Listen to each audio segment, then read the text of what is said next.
এবার কিন্তু ইতিহাসে প্রথমবার যে কনক্রিটের ঢালাই দিয়ে মায়ের মূর্তিকে দাঁড় করানো হবে, আর এটা কিন্তু পৃথিবীর সব থেকে উচ্চতম দুর্গা ঠাকুরের মূর্তি হতে চলেছে। কোথায় হচ্ছে, কিভাবে আসবেন, আর কোন অবধি কাজ পৌঁছিয়েছে, সবকিছু থাকছে এই ভিডিওর মধ্যে।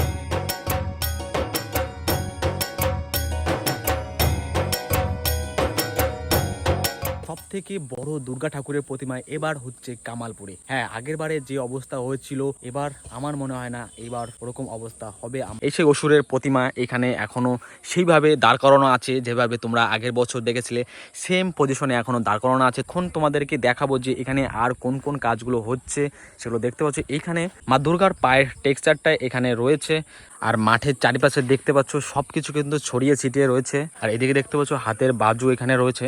আমি গেস করতে পারছি মা লক্ষ্মীর মূর্তিটা এখানে রাখা হয়েছে।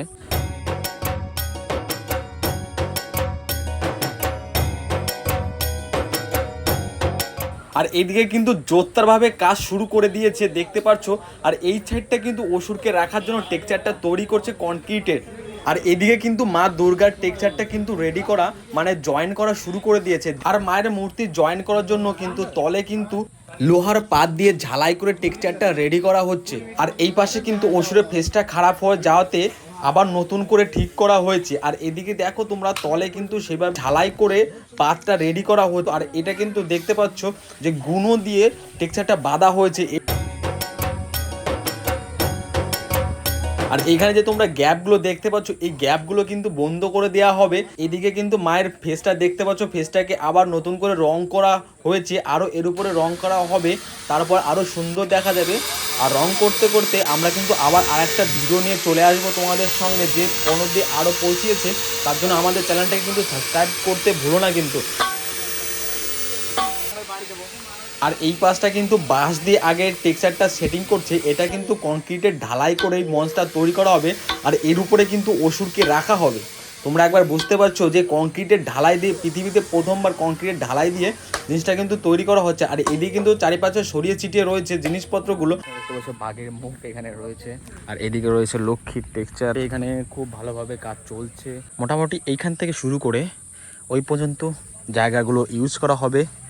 আর ওইখানে যে দেখতে বলে টেক্সচারগুলো তৈরি করছে, ওটা ওইখানে অসুরকে রাখা হবে। এই দুর্গা প্রতিমা কিন্তু এবার 100 থেকে 150 ফুটের হতে চলেছে। এটা দেখে তো অবশ্যই বুঝে গেছো এটা হলো খুঁটি পুজো করেছে এইখানে। এইদিকে যাব, দেখবো এটা কোন বডির পার্ট এখানে রয়েছে। তো এটা আই থিঙ্ক শাড়ির কোনো একটা পার্ট এখানে রয়েছে। তো এখানে অনেক জিনিসপত্র ছড়িয়ে ছিটিয়ে রাখা হয়েছে। এখানে অসুরের প্রতিমাটা দেখতে পেলাম, আর মা দুর্গার প্রতিমাটা দেখতে পেলাম এখানে তৈরি হয়েছে। আর ঠিক আমি দেখেছিলাম ওই জায়গাটা রয়েছে মা লক্ষ্মী, না হলে মা সরস্বতী প্রতিমাটা আমি দেখেছি, কিন্তু গণেশ আর কার্তিককে এখনো আমি দেখিনি। হয়তো আস্তে আস্তে তৈরি করবে। এটা তোমাদের বলে দিতে পারি যে কাজ শুরু হয়ে গেছে আমাদের কামালপুরে, তোমরা এসে দেখতে পারো। আর আমার ওই পাশে দেখতে পাচ্ছ এখানে বাঘের টেক্সচারটা রয়েছে। বাঘের টেক্সচারটা ওই পাশটা ভালো আছে, কিন্তু এই পাশেরটা কিন্তু অতটা ভালো অবস্থায় নেই।